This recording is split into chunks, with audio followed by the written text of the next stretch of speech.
Assalamualaikum warahmatullahi wabarakatuh. Perkenalkan, nama saya Naira Syawali dari kelas karyawan reguler 2 dengan NIM 431241100032.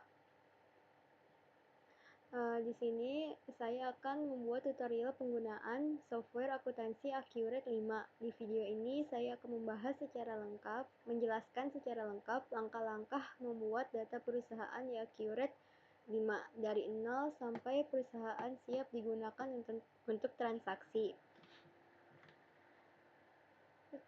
Tutorial ini terbagi dalam 4 bagian, yaitu ada pembuatan profil dan pengaturan awal, pengaturan syarat pembayaran, pajak, pelanggan, dan supplier. Ketiga, ada konfigurasi akun dan metode biaya. Yang keempat, impor data, persediaan dan aset tetap. Untuk di bagian pertama di sini, untuk langkah awal persiapan dan pengaturan akan dimulai dengan mengimpor data dari Excel ke Accurate.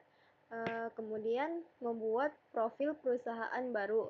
Masukkan informasi dasar perusahaan seperti nama perusahaan, alamat, dan tanggal mulai pembukuan. Untuk catatan penting, pastikan nama perusahaan dan informasi lainnya benar, karena data ini akan menjadi dasar sistem pembukuan perusahaan yang kita buat. Kemudian ada informasi pajak. Memasukkan informasi pajak perusahaan seperti nomor seri faktur pajak, NPWP, nomor pengukuhan, kode cabang, dan jenis usaha. Pastikan tanggal pengukuhan konsisten dan sesuai dengan data asli dari perpajakan. Kemudian ada hapus akun default, yaitu hapus seluruh akun default bawaan dari Accurate kecuali opening balance equity dan retained earnings.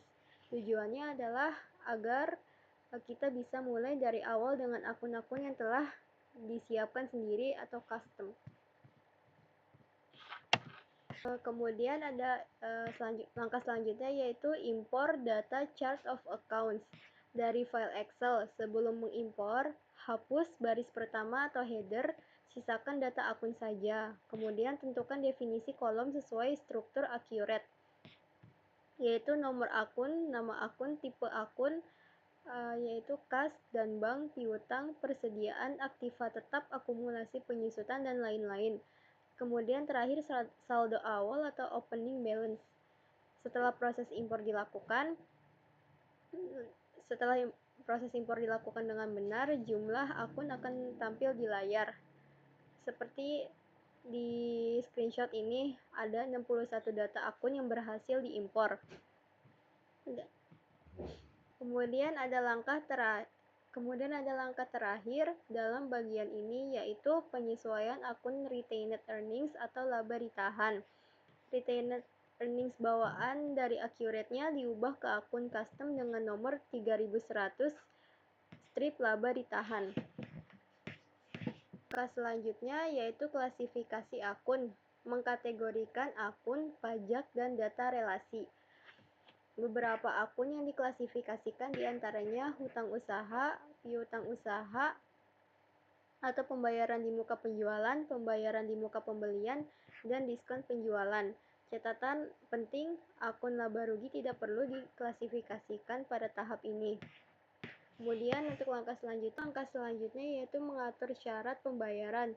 Memasukkan informasi syarat pembayaran seperti cash, diskon 1% bila dibayar dalam 10 hari, jatuh tempo 30 hari. Kemudian TJBT tanpa diskon, jatuh tempo 30 hari. Isi kode dan deskripsi syarat sesuai kebutuhan perusahaan yang kita buat. Untuk langkah selanjutnya yaitu kode pajak. Buat kode pajak terutama untuk PPN, pajak pertambahan nilai. Langkah-langkahnya membuat kode, kemudian nama pajak pertambahan nilai, presentasinya 10%, lalu hubungkan ke akun. Langkah selanjutnya di sini ada metode pengiriman. Tambahkan metode pengiriman sesuai dengan kebutuhan perusahaan. Contohnya seperti di screenshot ini ada Tiki dan GNT. Kemudian untuk langkah selanjutnya ada impor data pelanggan. Siapkan file Excel yang berisi data pelanggan. Sebelum impor, hapus baris header jika perlu. Lakukan mapping kolom sebagai berikut: nomor pelanggan, kemudian kode pelanggan, nama pelanggan, mata uangnya rupiah, saldo awal, masukan pajak atau PPN, lalu tipe pelanggannya umum. Langkah selanjutnya yaitu mengimpor data supplier. Langkah yang sama dilakukan untuk data pemasok, yaitu mapping kolom: nomor pemasok, nama pemasoknya, mata uangnya rupiah, saldo awal, dan pajak atau PPN-nya.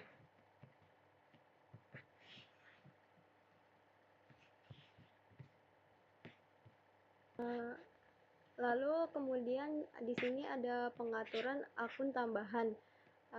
Saya akan melanjutkan dengan mengatur akun untuk kategori-kategori penting seperti di screenshot ini. Selanjutnya, saya ada pengaturan akun lanjutan dan metode biaya.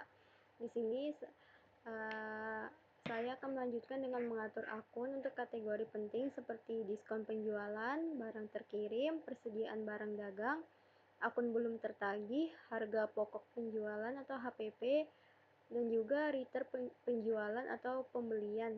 Pastikan semua akun terhubung dengan benar agar transaksi dapat berjalan otomatis. Dan di metode biaya di sini saya direkomendasikan rata-rata.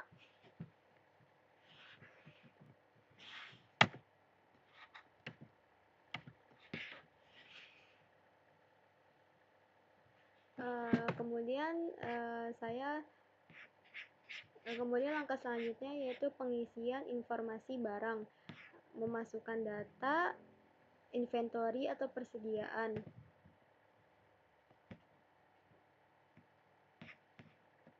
Pilih menu impor data barang, isi informasi seperti nomor barang, deskripsi, jumlah atau kuantitas, unit, total biaya, harga jual, dan pajak penjualan. Di sini sudah ada data-datanya. Dilanjut dengan mengimpor data aset tetap.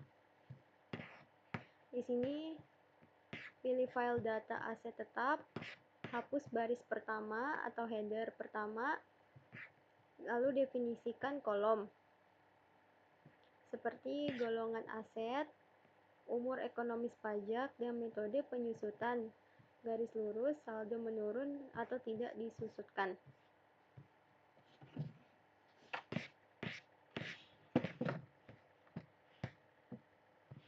Dan di sini ada data-datanya yang sudah berhasil diimpor. Lalu kemudian mengimpor tipe aset tetap. Sama seperti tadi, klasifikasi tipe aset tetap, hapus baris header pertama, lalu mapping kolom. Ada tipe aset tetap, golongan aset tetap, pajak. Dan di sini akan muncul data-datanya.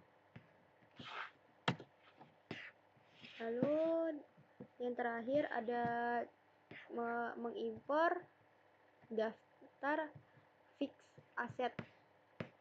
Sama seperti tadi, pilih file daftar fix asetnya, lalu hapus baris pertama, lalu mapping kolom, ada tipe aset tetap, kode aset, keterangan, tanggal pembelian, tanggal pemakaian, umur bulan aktiva dalam tahun, metode penyusutan, akun aktiva, akun akumulasi, depresiasi, akun beban depresiasi, dan sumber dana. Seperti di screenshot ini agar terlihat jelas.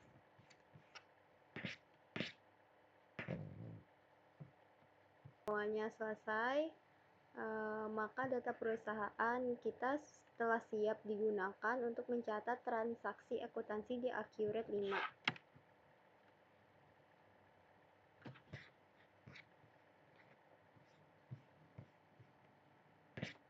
Dan ini adalah data-datanya.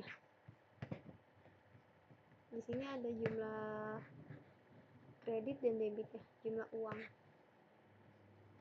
Pastikan sesuai.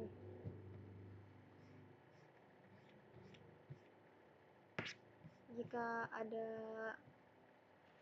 data yang tidak jika ada data yang tidak muncul di sini, mungkin bisa diulang dari awal.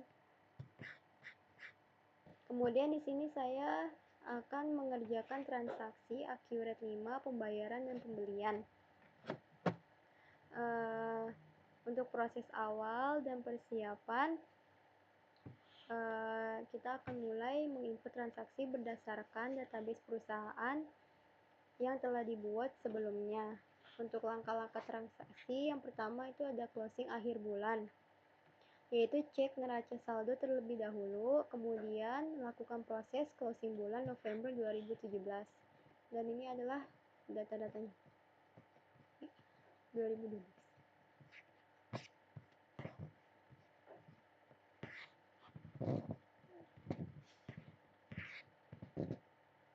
Dan ini adalah total uangnya, debit dan kreditnya. Oke, kemudian saya akan membahas pembayaran dari transaksi dari PT Cemerlang.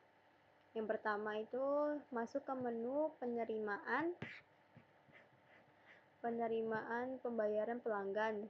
Kemudian pilih PT Cemerlang dan masukkan nomor faktur penjualan. Perhatikan tanggal jatuh temponya dan syarat diskonnya. 2% jika dibayar dalam 10 hari. Sesuaikan tahun transaksinya dengan tahun di database accurate. Tahun dan tanggal mesti sama agar tidak terjadi error.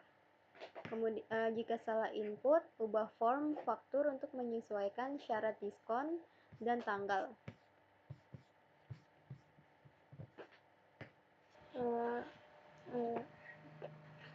Oke, ini adalah screenshot setelah tanggalnya sudah diganti. Sekarang kita bisa memasukkan akun diskonnya, lalu masukkan jumlah diskonnya. Dan ini adalah payment amount-nya dan total diskon adalah 32.340.000. Kemudian selanjutnya ada faktur penjualan dari CV Fajar Dinanti. Masuk ke menu penjualan, kemudian ke penerimaan penjualan. Sama seperti tadi, seperti PT Cemerlang, masukkan akun diskonnya, lalu masukkan juga jumlah diskonnya.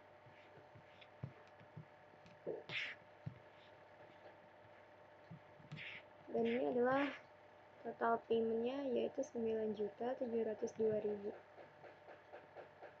Kemudian selanjutnya kita masuk ke pembelian, ke faktur pembelian. Di sini ada PT Langit Biru. Input pembelian secara kredit, kemudian masukkan nomor faktur, kuantitas, harga, dan jenis PPN-nya.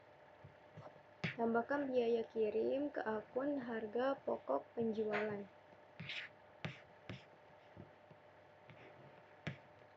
Kemudian import akun-akun seperti akun beban, akun penjualan, akun retur penjualan, diskon penjualan, beban lainnya, dan hutang aksesoris.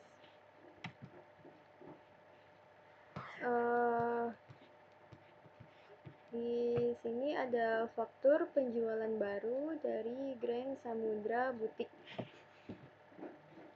yaitu buka menu penjualan, ke faktur penjualan, isi data pelanggan dan detail barang seperti travel time, Grand Polo, tray, dan aksesoris. Ganti akun penjualan menjadi hutang aksesoris, kemudian simpan fakturnya. Lalu buka ke menu pembelian, ke pembayaran pembelian dari PT Langit Biru. Pilih vendor dan fakturnya. Jika ada diskon, klik kanan total dan informasi diskonnya. Masukkan jumlah diskon yang sesuai, kemudian simpan.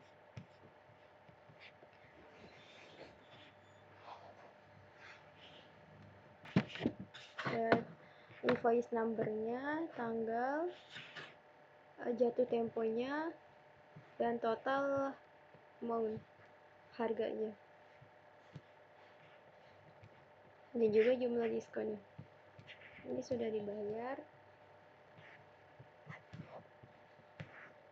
Kemudian ke faktur penjualan Grand Samudra Butik lagi. Ini adalah saldo awalnya, ada 23.100.000.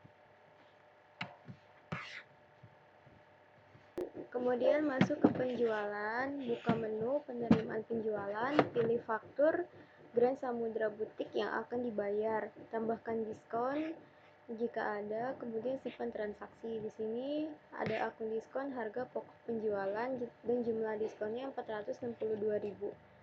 Kemudian simpan.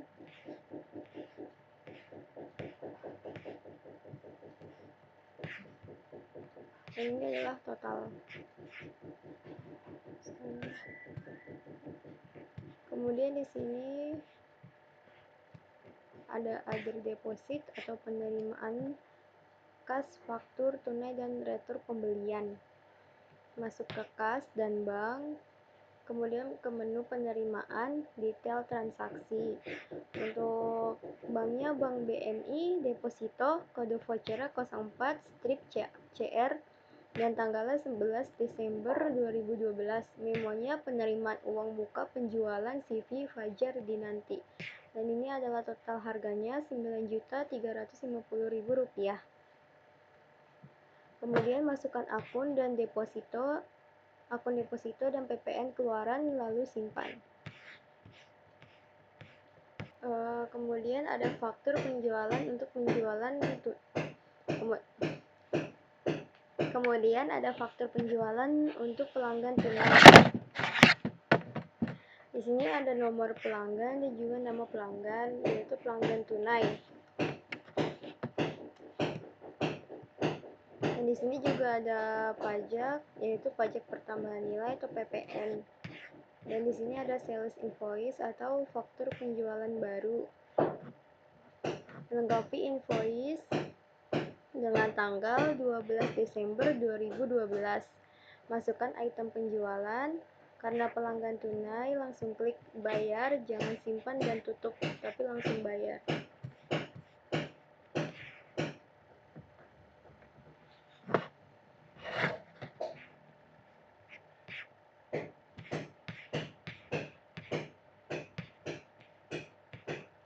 Dan ini ada icon paid yang artinya sudah dibayar secara tunai. Kemudian di sini ada retur pembelian dari PT Langit Biru. Masuk ke menu pembelian, kemudian retur pembelian. Cari faktur,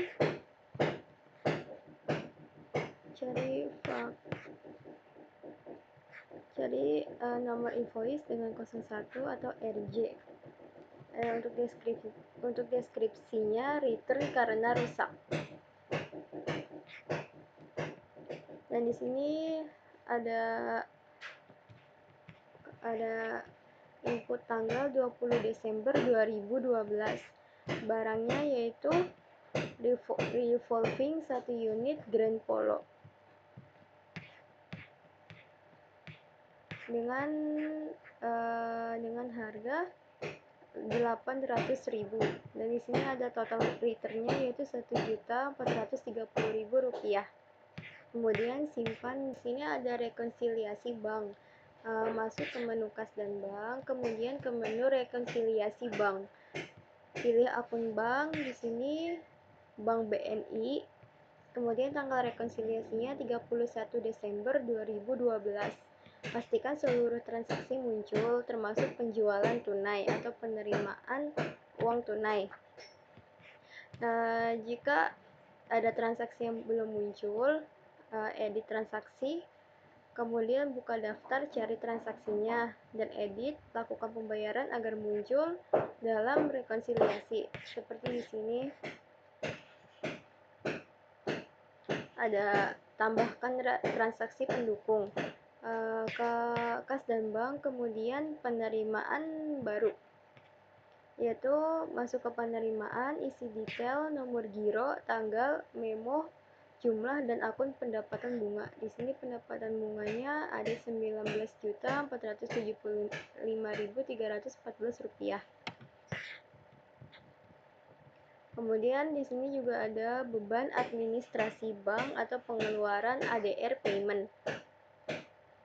Masuk ke pengeluaran, isi nomor voucher, tanggal, memo, dan akun beban administrasi bank. Kemudian finalisasi, cek kembali semua transaksi, sesuaikan saldo rekening koran, simpan, dan tutup proses rekonsiliasi banknya. Di sini totalnya ada Rp198.960.560.